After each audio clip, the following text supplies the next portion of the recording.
I witnessed a little bit of a fight in one of these elementary music Facebook groups, and I want to talk about it. You're listening to That Music Podcast with Bryson Tarvin, the curriculum designer and educational consultant behind That Music Teacher and the Elementary Music Summit. Each week, Bryson and his guests will dive into the reality of being an elementary music teacher and how music can truly be transformative in the lives of the students you serve. Show notes and resources mentioned in this episode can be found at thatmusicteacher.com.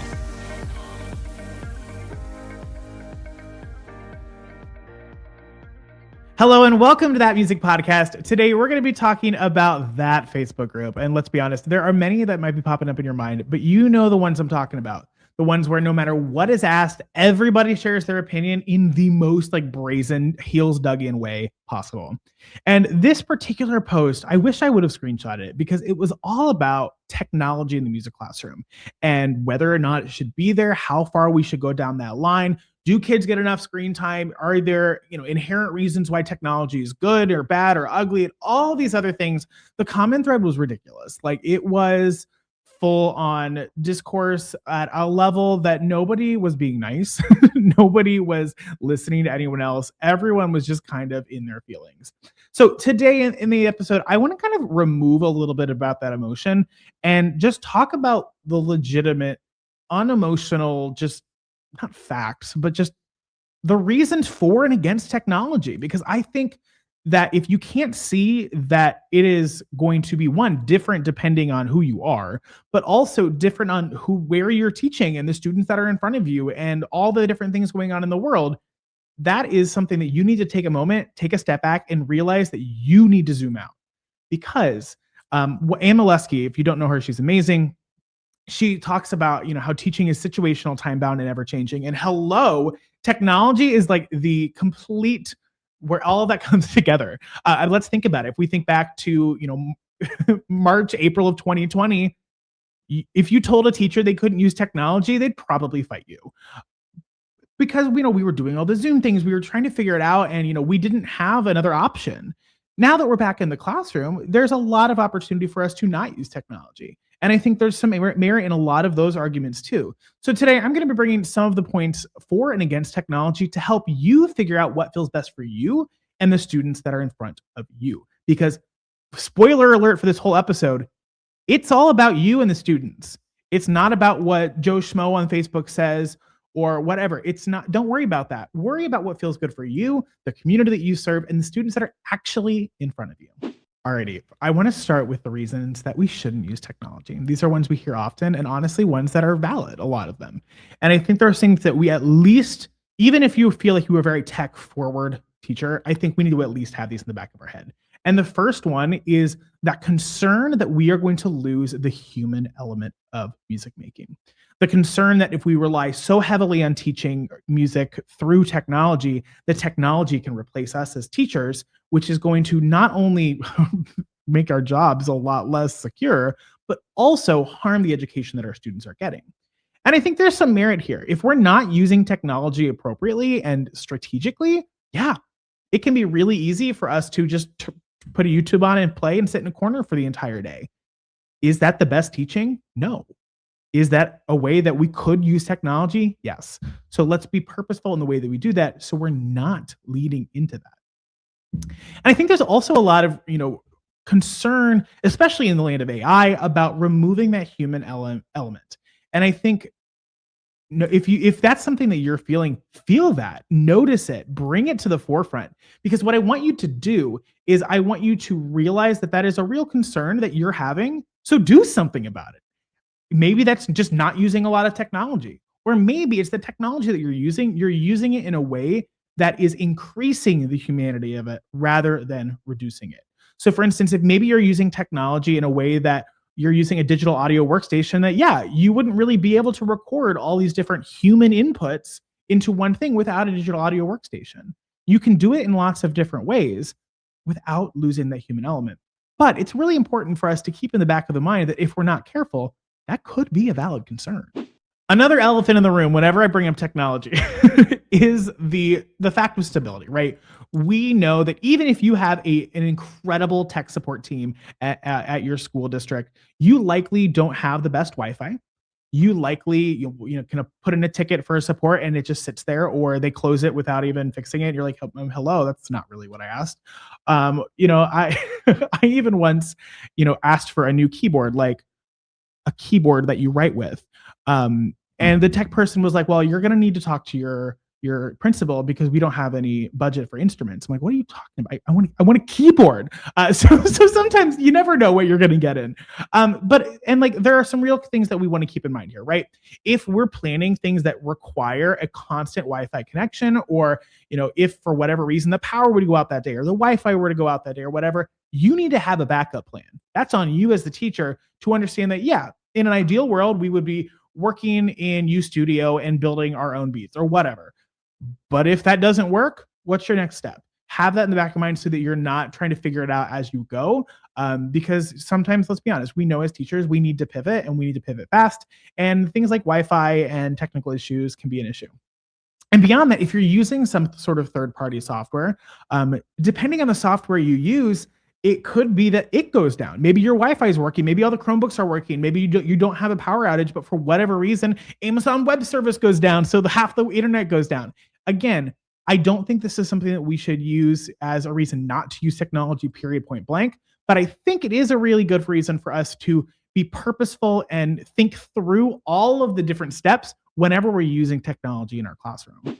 I think another thing that people get wrong a lot is that technology in a music classroom only leads to passive consumption.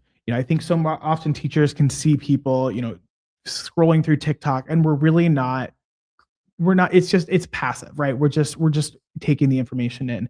And even in a setting where they wouldn't necessarily be creating, right? So obviously, like if you're using a digital audio workstation, you're probably creating something. If you're doing Chrome Music Lab, you might be creating a song and then bringing it onto boom markers, all these different things. But even just getting content back, even if, for instance, let's use a YouTube video. That's a very common thing. There are good, bad, and ugly ways to use a YouTube video, right? You can put on Stomp and put it on the corner TV and just sit in the corner, and that's the only lesson you teach all day, and just have the kids watch the movie. Or you could have them do something with it. You could stop, have them discuss, say, what instruments did we see? Let's talk about the timbre. Let's bring in all these different vocabularies. Do we see how, even though the technology implementation is the same, what we're doing with it and how we as a teacher are being the expert and taking that thing and going everywhere with it, that's where the magic happens. So again, technology doesn't have to be passive when it's in a consumption way. It can be incredibly active. You can use it in a way to supplement things that you wouldn't be able to do. For instance, I have used the Stomp video in my class a lot because you know who I don't have in my back pocket? The Broadway cast to Stomp. So sometimes I'd bring that video in and I would use parts of it or here and there, or say like, well, let's notice this. Let's make some observations. Let's connect it. Even make them create their own body percussion ostinato.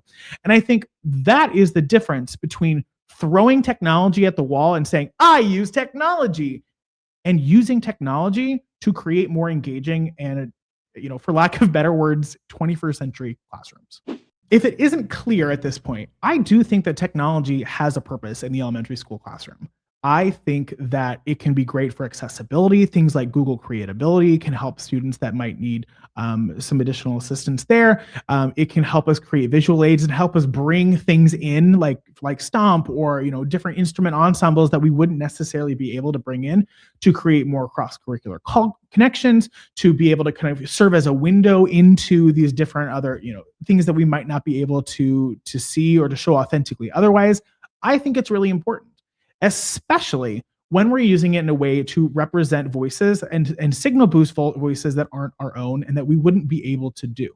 For instance, one of my favorite things that I loved to do in my classroom was tinikling. And I am not Filipino. And that is one of those things where I would be able to use the technology to show videos on YouTube, to connect with some of the resources that I learned from Melissa Stauffer and Melissa Fuller Flores about Filipino culture and how that all fits into the tinikling dance.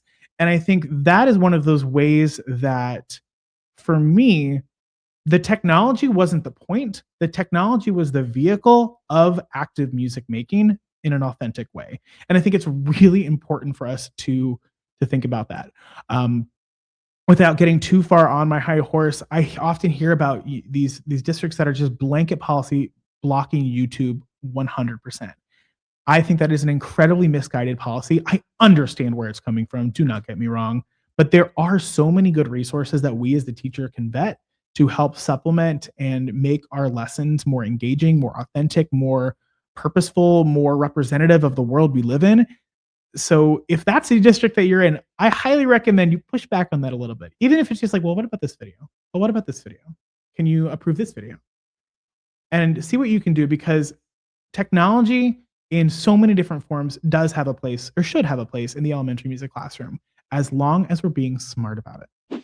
So what are some other ways that we can use technology in a purposeful way? I think we can very quickly think of reasons of how we can use technology inappropriately in the music classroom, right? Just giving them Chromebooks and say, go. Like I said, just putting on a YouTube video and just playing it, and that's all you do for the whole quarter. Those are ways that we're not helping anything. We're not leveling anything up. We're just throwing things out there and just hoping that it sticks.